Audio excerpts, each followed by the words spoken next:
Thanks to the highly trained police officers across our region, we are able to bring this suspect into custody without further harm. He will be charged and stand trial for his crimes. Right now, the suspect, who police say shot 4 people inside a hospital in Atlanta, is now in custody. Good morning, I'm Joey Horta. And I'm Sharday LeRae. Well, as police continue to search for motive, this latest shooting is once again raising calls for gun control. Justin Finch has the latest. This morning, the mayor of Atlanta vowing that the now captured mass shooting suspect will face justice. He will be charged and stand trial for his crimes. 24-year-old Dion Patterson accused of opening fire inside a medical center waiting room just before noon Wednesday. Supervisor, female shot. She's seriously bleeding. Shot in the side and the back.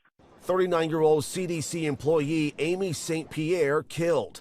The CDC releasing a statement saying it's saddened by St. Pierre's sudden loss. 4 other women ranging in age from 25 to 71 all rushed into emergency treatment for gunshot wounds. He spent about maybe 2 minutes inside the building where he then exited on foot. Police then saying its camera network tracked Patterson to a gas station, spotting him stealing a pickup truck left running. Very shortly, we were joined by the GBI, the FBI, the Secret Service, as well as the United States Marshal Service as we sought to bring this person into custody. A multi-agency pursuit. Law enforcement trailing Patterson outside Atlanta where he surrendered. In Washington, a Georgia senator demanding gun safety reform. We behave as if this is normal. It is not normal. The suspect's mother telling the Associated Press her son was a former Coast Guardsman who was suffering with mental instability from a new medication. She says the Veterans Affairs health system denied Patterson the Ativan he wanted for his anxiety and depression. The Coast Guard confirms Patterson joined the service in 2018 and was discharged in January.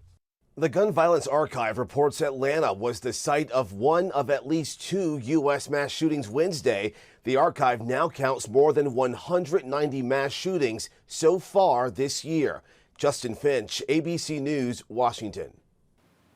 Well, this shooting in Atlanta is the 190th mass shooting in just the first third of this year. There have already been nearly 100 deaths so far. And at this rate, the U.S. is on track to have more mass shootings this year than ever before. We're learning more about the other arrests now from that deadly mass shooting near Houston. Francisco Oropeza was taken into custody Tuesday after several days on the run. He's accused of killing 5 of his neighbors last week. His partner, Divi Mara Nava, and his friend Domingo Castilla are also in custody. Police say they helped him get away and hide out. The DA says more charges are on the way. Oropeza is charged now with 5 counts of murder, and his bond is set at more than $7 million. In Texas alone, there have been 5 notable mass shootings since 2016. In 2017, more than 24 people killed in Sutherland Springs. Nearly 24 more were hurt. 23 people were shot at Santa Fe High School near Houston in 2018. 8 students and 2 teachers lost their lives there.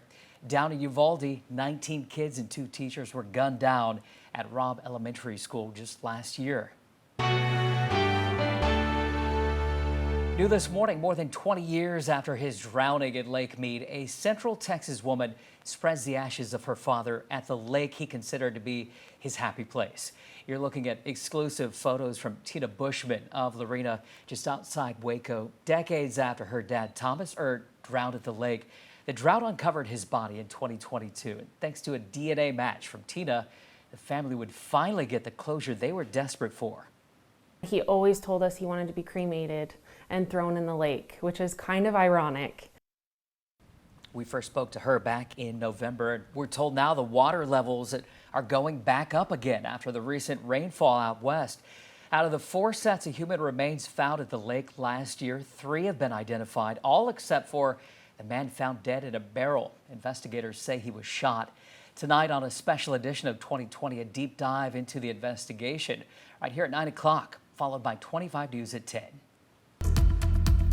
Well, it's time to get a check at your weather. Is it safe to say, Josh, that we may need to pack the umbrella today? How are we looking? Yeah, we need to pack the umbrella today because we're watching for the chance of stronger thunderstorms later on this afternoon and evening. Out there right now, no issues, but as we walk you through your Thursday, know that those storm chances are going to pick back up again later on this afternoon. We'll monitor them to flare up out west and try to work towards the I-35 corridor, likely trying to make it here as we head past dinner time. So temperatures getting in the 80s, and we're watching for those evening storms. I'll track you through time on when to expect these here in just a few minutes. So I want you to go find us on social media, scan that barcode, get you the 25 News app so you can stay ahead of the storms later on this afternoon. I'll be back with your 10-day in just a few. Well, a year after he was stabbed to death in a bathroom at Belton High School, the community is coming together to remember Joe Ramirez Jr. His accused killer, Kason Allison, now out on bond. Now, on the anniversary of his death, Ramirez's classmates, friends, and family marched 4 miles through Belton carrying the phrase, "I'll never walk alone." Now, Joe's mother, Amanda Rios, says what's gotten her through this year is the love she's seen from her community and beyond. We had people from Australia, people from Puerto Rico, so many different states, just sending love, donating money. His accused killer, Kason Allison, was released after posting a $190,000 bond. He's required to wear an ankle monitor. We now know the name of the man found shot to death in Waco just before 8 o'clock Tuesday night. Officers found the body of 17-year-old Terquan Johnson on J.J. Fluellen Road in Waco. If you know anything, call police. And in Killeen, 41-year-old Lewis Hunt is charged in the murder of Kenny Morgan. His body found inside a home on Sunday. Hunt is being held now on a $1 million bond. Well, the Harker Heights Fire Department has a new interim chief. Deputy Fire Chief Cindy Hicks is now serving as interim. She's been with the department since 1994. Now, Hicks is taking over for Paul Sims, who retired just last month. The city is now looking for his permanent replacement. And we're celebrating Asian American Pacific Islander Month. In about 8 minutes, we take a look at the history and art behind some prominent Japanese cuisine. The first tech stop reminding drivers now to watch out for people riding motorcycles. We'll take a look at this new campaign aiming to save lives in a moment. 6:10 now on this Friday Eve, and I've got my umbrella ready to go at a moment's notice. Yeah, well, good for you because I didn't pack one. And Josh warned me literally all week. I'm sorry, Josh. Oh, it's fine. I'm not going to be the one that's soaking Right? wet without an umbrella. Come on. I'll borrow. We could run out there Yeah, together. exactly. Here's the good news. Most of the day will be quiet. So, I mean, you're going to have time to go home and get it. But we are going to be watching for that potential for strong to severe thunderstorms again this afternoon. So we'll dig into that here shortly. I want you to go ahead and find our social media accounts and download the 25 News app first. Take a screenshot or take a picture of that QR code and it'll take you right to our app. Out there right now, no issues. The Clark Roof at Camp McLean showing you a nice morning. We're in the mid-60s, 94% relative humidity though, so it is humid out there. It's going to be humid as we go through the day. 66 Temple and Waco, 65 in Killeen. The live radar network is quiet. It is picking up on a little bit of ground clutter, but that's it. Up to the north though, we have a low pressure center right over here towards the Panhandle, and down from it the dry line.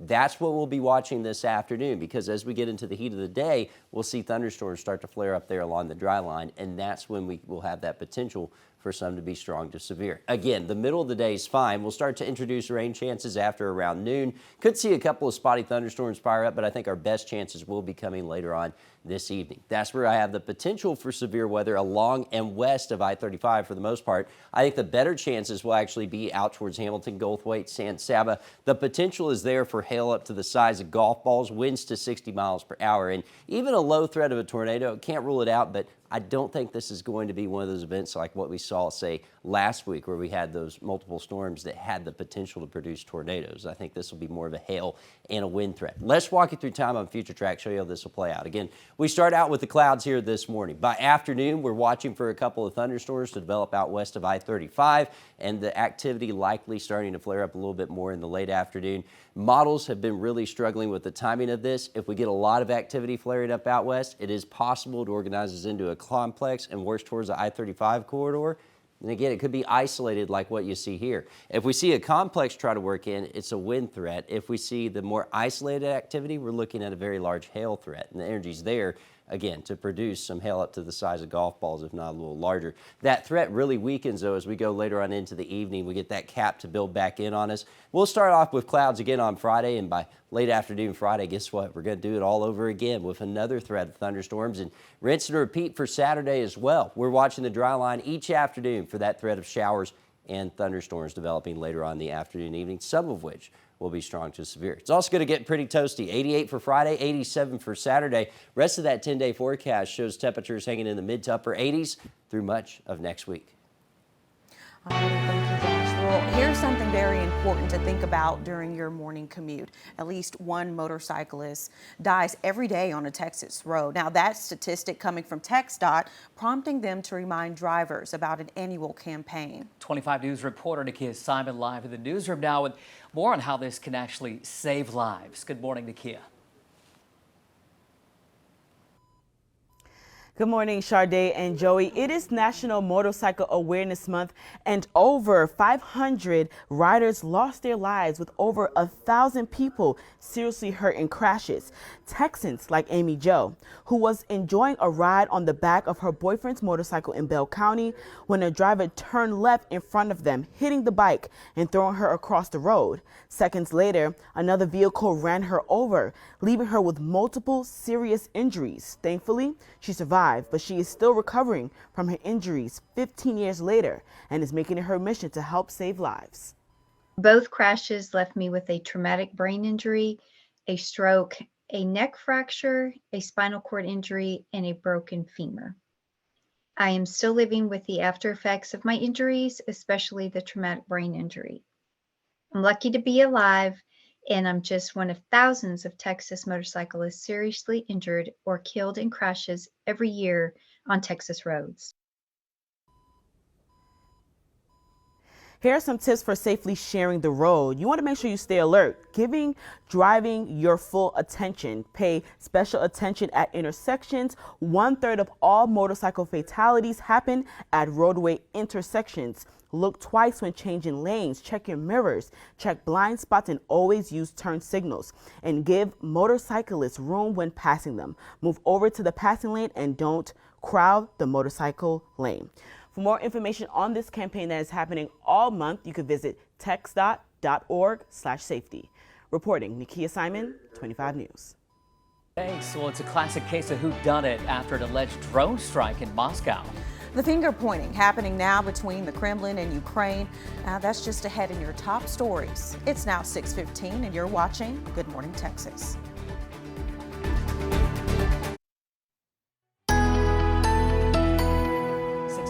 These are the top stories we're following. Ukraine's president in the Netherlands this morning visiting the International Criminal Court. Now, the court is accusing Russian President Vladimir Putin of war crimes. The visit comes a day after Russia accused Ukraine of trying to assassinate Putin in a drone strike. Russia has been bombing Ukrainian cities in retaliation. The Federal Reserve is raising interest rates again. It's the 10th straight time since last March. The move will make borrowing money even more expensive, but this latest hike could be the last one for the foreseeable future. And the White House meeting with tech execs today discussing growing concerns over AI. Vice President Kamala Harris will speak with CEOs of Google, Microsoft, and OpenAI. The Biden administration is working to roll out new steps to promote responsible innovation. That includes funding more AI research and public evaluation of systems. Time for a check on the weather this morning, which reminds me I need to get some new wipers. Keeps happening. I always forget until it rains, you know? Yeah, and then you're like, why did I go do that? That's the worst. I mean, on the plus side, we've had rain so much recently, so they aren't just super dried out like it sometimes happens when you get that first rain after a dry period. So hopefully folks have good working wipers, because we're going to have the chance for thunderstorms again this afternoon. Out there right now, it's humid. Temperatures in the mid-60s as you look at our Clark Roofing cam out in downtown Waco. Temperatures this afternoon going to climb into the low to mid-80s. 82 in Evant today, 83 in Cove. Grove. 83 also in Waco. Temple will be at 82, 81 in Marlin, 80 in Hillsborough. And even our eastern counties, temperatures hanging around in the lower 80s this afternoon as well into the Brazos Valley. With that chance of storms pretty much area-wide, though I think the better chances will be found to the west. And we have the potential for strong to severe storms this afternoon. I'll walk you through that severe threat and track you hour by hour coming up. All righty, thank you, Josh. Well, this next story may make you a little hungry. May is actually Asian American Pacific Islander Month. And this morning we're looking at the history and art behind one of our state's many sushi establishments. Already hungry. Cordero McMurray shows us what's not on the menu. Tempura shrimp inside. Khan Libya is a sushi chef at Origami. Khan is from Burma. She says she's been making sushi for over 25 years but was trained by Japanese chefs. She turned to a career making sushi to help take care of her 5 kids. She says the secret to good sushi is in the rice. Sushi means the seasoning rice. Rice is very important. It has to be perfect, and the texture and everything, and then seasoning rice and seasoning should be really good as well. According to the New World Encyclopedia, the basic idea behind the preparation of sushi is the practice of preserving fish with salt and fermenting with rice, a process traced back to seafood preserving methods used in Southeast Asia. From the rice to the seasoning, Khan says the fish for the sushi rolls is also important. Because this is raw and this is ready to serve.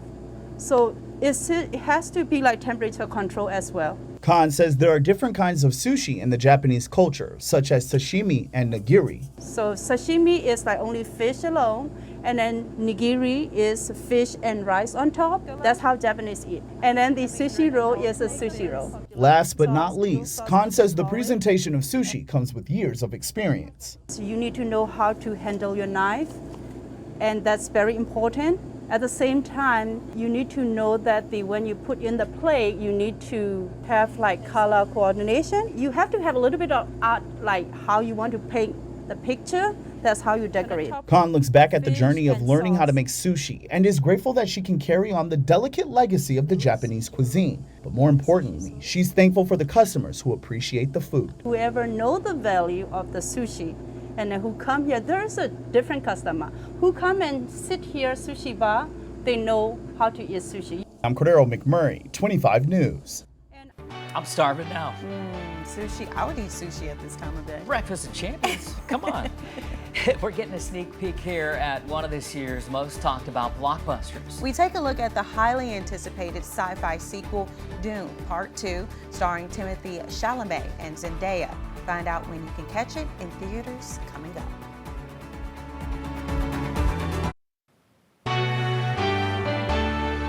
.627, and we're getting our first look at Dune Part 2.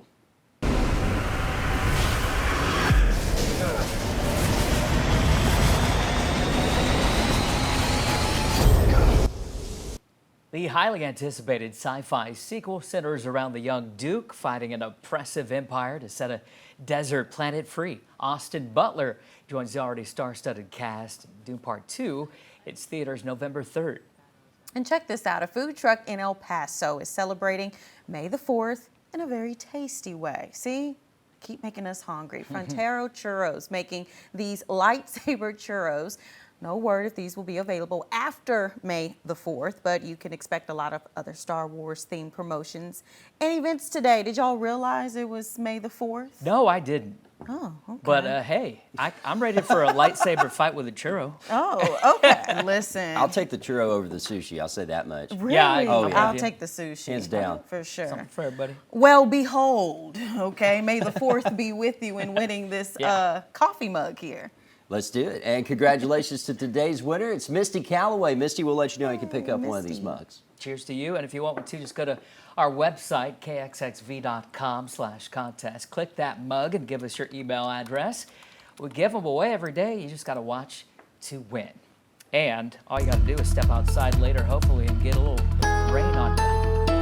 Well, hopefully definitely not. Well, I didn't bring my umbrella, so there you go. I just hope it's raining. We don't see any of this hail like we saw last week. Right. But some of us will, though. We have that potential for severe thunderstorms later on today, so we've got to watch things carefully. The good news is not facing any of that this morning. You're waking up to temperatures that are in the mid-60s, and the radar quiet for the most part as well. But we can see what's happening out over West Texas. It's going to set us up later on this afternoon. That's the dry line starting to form in here from Lubbock down through Midland. This approaches our western counties this afternoon, and that's when I do expect showers and thunderstorms to blow up along it. The potential is there for strong to severe storms, especially if you live west of I-35, but the risk does include Waco, Temple, and Killeen. Now, as the storms approach I-35, I think they will be in a weakening state, but out over our western counties, these could produce up to golf ball size hail, winds to 60 miles per hour, and even a low-end tornado threat. Watch how it plays out on Future Track. Again, we'll watch for thunderstorms to blow up in the afternoon, those likely working east as we go later on into the afternoon and into the evening. They'll fall apart after 9 o'clock, and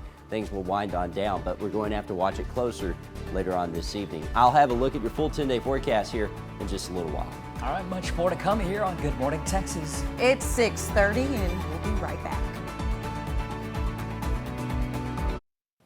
Connecting Central Texas. This is Good Morning Texas.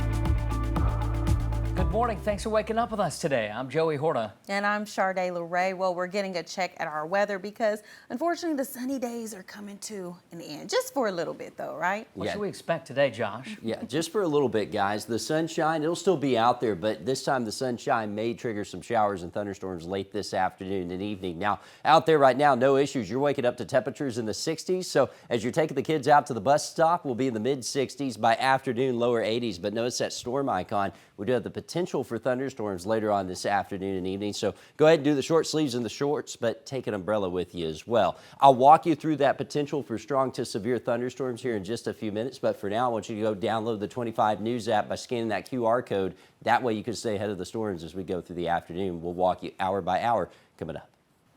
Okay, Josh, see you then. We're learning more now about the other arrest from that deadly mass shooting near Houston.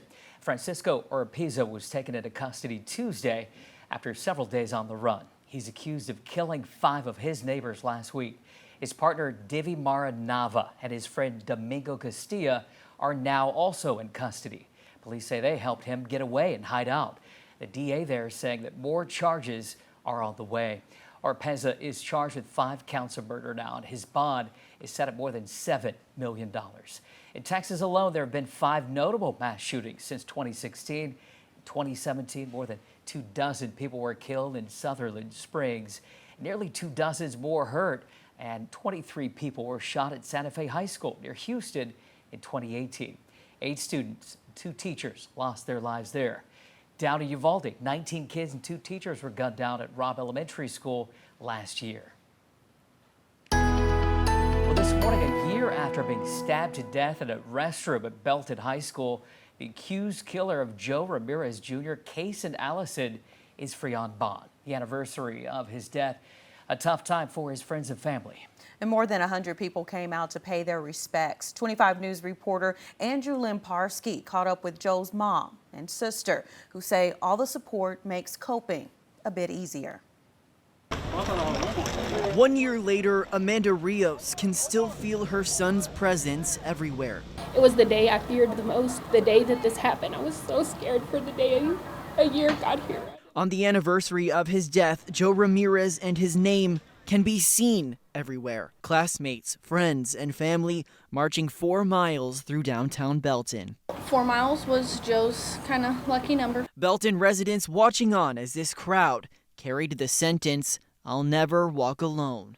We're not alone because we have everybody in the community, and everybody has been with us through this, and they've shown their support, and it's just really been amazing to see the community walk with us through this journey. Rios says what's gotten her through this year is the love she's seen from her community and far beyond it. We had people from Australia, people from Puerto Rico, so many different states, just sending love, donating money. Wednesday, this crowd support made May 3rd a little bit easier for this grieving family. It doesn't get any better than that. Just as the t-shirts say, And I truly believe he walks with us every day. Joe was an awesome human being, and he's still showing up. Reporting in Belton, Andrew Lamparski, 25 News. We now know the name of the man shot to death in Waco recently. Just before 8 o'clock Tuesday night, officers found the body of 17-year-old Terquan Johnson on J.J. Fluellen Road in Waco. If you know anything, call police. And in Killeen, 41-year-old Lewis Hunt is charged with the murder of Kenny Morgan now. His body found inside a home Sunday. Hunt is being held on $1 million bond. And the Harker Heights Fire Department has a new interim chief. Deputy Fire Chief Cindy Hicks is now serving as interim. Now, she's been with the department since 1994. Hicks is taking over for Paul Sims, who retired just last month. The city is now looking for his permanent replacement. And according to TxDOT, at least one motorcyclist dies every day on a Texas road, and they're reminding drivers about their annual campaign. 25 News reporter Nakia Simon live in the newsroom now with how this could save some lives. Nakia, good morning. Good morning, Sade and Joey. That's correct. It is Motorcycle Safety Awareness Month, and last year over 500 motorcyclists were killed in motor vehicle crashes in Texas. Data shows that an 8% increase since 2021. As summer approaches, TxDOT is urging drivers to be extra vigilant as more cyclists get on the roads. Even minor accidents can seriously hurt motorcycle riders. The Share the Road, Look Twice for Motorcycles campaign is an effort to educate drivers and save lives. During the past 5 years, 2,400 motorcyclists have died on Texas roads. Here are some tips to keep in mind as we head on the roads. You want to make sure that you stay alert. Give driving your full attention. Pay special attention at intersections. 1/3 of all motorcycle fatalities happen at roadway intersections. So you want to make sure you look twice when changing lanes, check mirrors, check blind spots, and always use turn signals. And give motorcyclists room when passing them. Move over to the passing lane and don't crowd the motorcyclist full lane. So you just want to make sure that we continue to watch out for motorcyclists. And for more information on this campaign throughout the month, you can visit their website at www.texdot.com/safety. Reporting, Nakia Simon, 25 News. Good reminder, Nakia, thanks. It's a classic case here of whodunit. In about 10 minutes, the drone strike on the Kremlin and who Russia is blaming that has military analysts saying not so fast.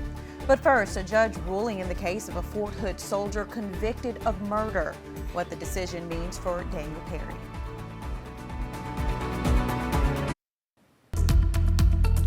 Loving seeing all this rain in this forecast. The yards are nice and green. It looks so great out there. It's a good time for naps. I love napping when it's raining, but I wish I was at home and not at work, if that's the case. I mean, if you love napping, the timing to do that will be in the evening. That's when these storms will likely rumble through here across the area. Now, not everyone's going to see them, but this does start a busier pattern where most of us will see rain chances at some point, and some of us multiple days of which.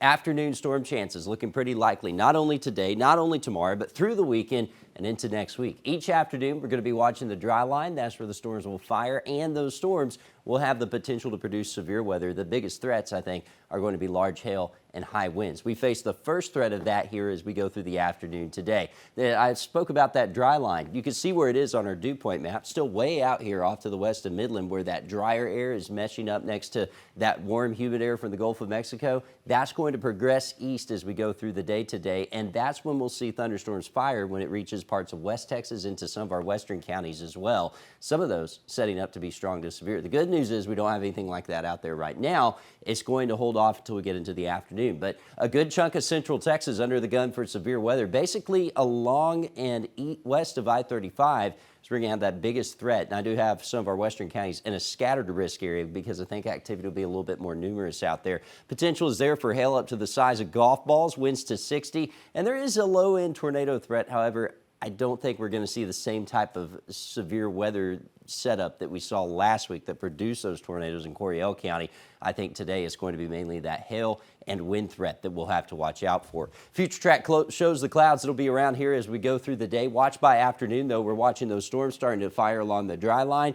And exactly where they fire, is kind of up in the air. The model's really struggling with this. It's all looking at the weaknesses in the atmosphere, and once you get one firing, though, that's when you can tell where it will progress. So we've got to watch things closely through the afternoon. But at least most models are in agreement that we'll see storms fire off to the west, try to work towards the I-35 corridor as we go into the evening, and likely lose their gas once we get past around 9 o'clock with the temperatures starting to cool back off and the storms losing that energy. We reload, though. More humidity comes in overnight. We'll watch for the threat of thunderstorms to fire up again in the afternoon tomorrow. Those will work towards the I-35 corridor. If they can organize into a cluster like what you saw there, you have the potential for higher winds, and models want to do it again on Saturday. The setup is just going to be here for the foreseeable future on into next week. So prepare for the chance of thunderstorms at least each afternoon here for the next 10. 50% chance of storms today, 40% tomorrow. I only have it on 30% chances Saturday, Sunday, Monday. That doesn't mean less people will see it. It means models are in less agreement. So we keep the rain chances at least hanging around through much of next week.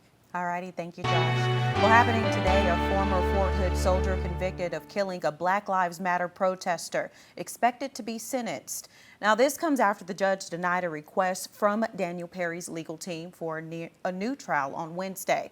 The defense's motion centered on allegations of jury misconduct. Now, keep in mind, Governor Greg Abbott is backing a pardon for Perry, but any review of the case won't happen until after sentencing.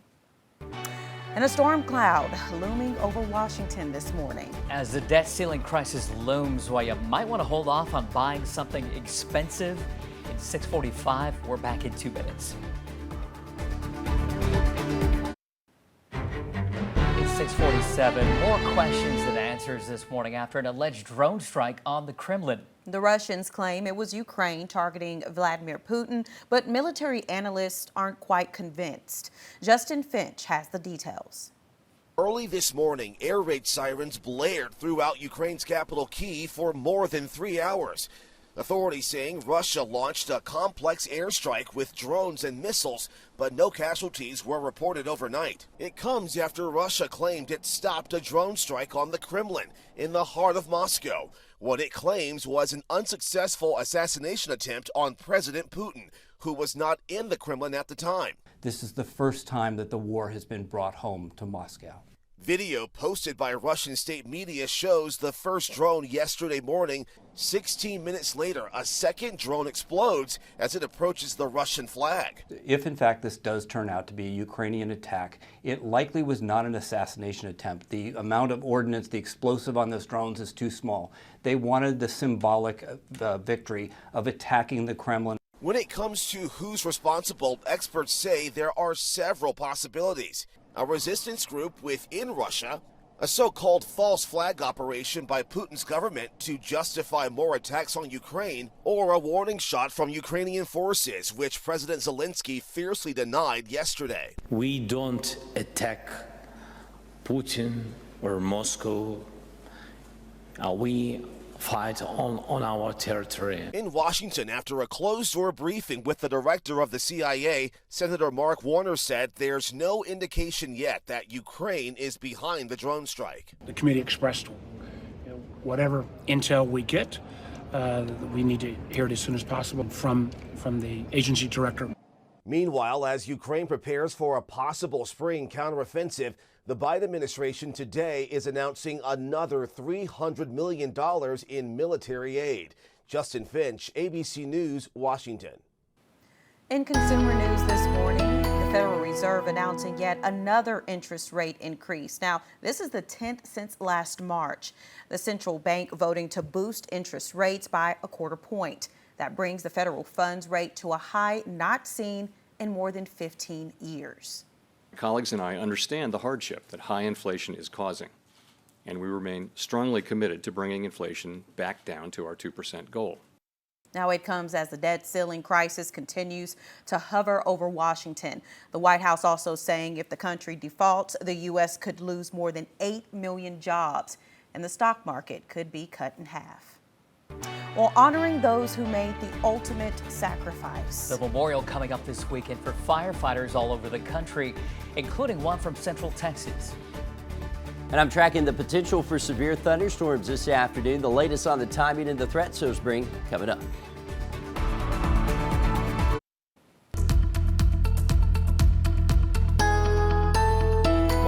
everybody. Look at that traffic moving along already. Nice and smooth.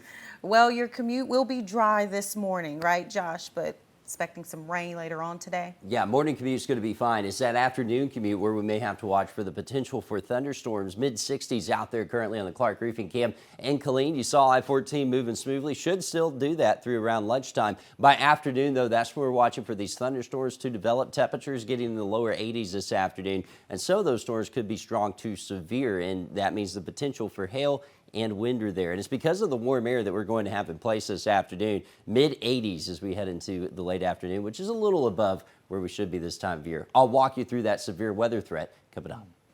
Josh knew this morning, more than 20 years after his drowning at Lake Mead, a Central Texas woman spreads the ashes of her father at the lake that he considered his happy place. You're looking at new exclusive photos from Tina Bushman of Lorena, just outside Waco. Decades after her dad, Thomas, drowned at that lake. She tells me the drought uncovered his body in 2022. Thanks to a DNA match from Tina, the family would finally get the closure they were desperate for. He always told us he wanted to be cremated and thrown in the lake, which is kind of ironic. Well, we're told the water levels are going back up again after the recent rainfall out west. Out of the 4 sets of human remains found at the lake last year, 3 have been identified, all except for the man found dead in a barrel. Investigators say he was shot. Tonight on a special edition of 2020, a deep dive into that investigation here at 9 o'clock, followed by 25 News at 10. Meanwhile, this weekend, 144 names will be added to the National Fallen Firefighters Memorial. That event happens every year at the National Emergency Training Center in Maryland. Each firefighter will be given a permanent place of honor. 10 are from Texas, including Jose Negrete from the Coppers Cove Fire Department. He died in 2020 at just 30 years old. We miss you, Jose, and it's very unfortunate that you departed, and we'll take it from here. Those events happening Saturday and Sunday. They are open to the public. Well, it is now 6:54, and here are some of your top stories that we're following for you this morning. Some new details this morning about how a Texas man evaded police for days after allegedly killing 5 of his neighbors. Police say his longtime girlfriend gave him food and clothing while he was on the run and helped him get to the house where he was eventually caught. She's now facing felony charges, along with a man who's accused of helping the suspect get away. And now the Georgia man is in custody after police say he shot and killed a woman and hurt 4 others. The attack happened Wednesday at a medical facility in Atlanta. Police say he carjacked someone to escape. They eventually found him after an hours-long manhunt. And the White House meeting with tech execs today to discuss growing concerns over AI. Vice President Kamala Harris will speak with the CEOs of Google, Microsoft, and OpenAI. Now, the Biden administration is working to roll out new steps to promote responsible innovation. That includes funding more AI research and public evaluations of those systems. Time to check back in with Josh again. Yeah, Josh, listen, I'm not looking forward to this rain. Rain, go away. I need the sun to come back. Yeah, and we're going to have to watch the chance of severe thunderstorms this afternoon. So it's not just rain, but the potential for hail later on this afternoon, especially along and west of I-35. That's when we'll monitor for these storms to initially flare up. And the energy is there to produce golf ball size hail and winds to 60. Let's walk you through time on Future Track, show you how this plays out. Again, today is going to be mainly quiet for most of the day. By afternoon, we'll watch to see if any isolated development can go up. I think it'll wait till the dry line gets closer to us late in the afternoon, and then we'll monitor to see if anything that forms out there can make it to the I-35 corridor. If it does so, it should be in a weakening stage, but that could produce gusty winds, especially if these storms try to organize into a complex. We'll do it all over again tomorrow, too. The potential for thunderstorms to flare up on the dry line and work towards the I-35 corridor in the evening. 10-day forecast keeps these storm chances around as well all the way through the weekend, early next week, too, even through much of next week. I have those rain chances sticking around. Temperatures near 90 at times. Ooh, all right. Well, thanks for waking up with us. GMA is next. Yes, stay safe and stay dry out there.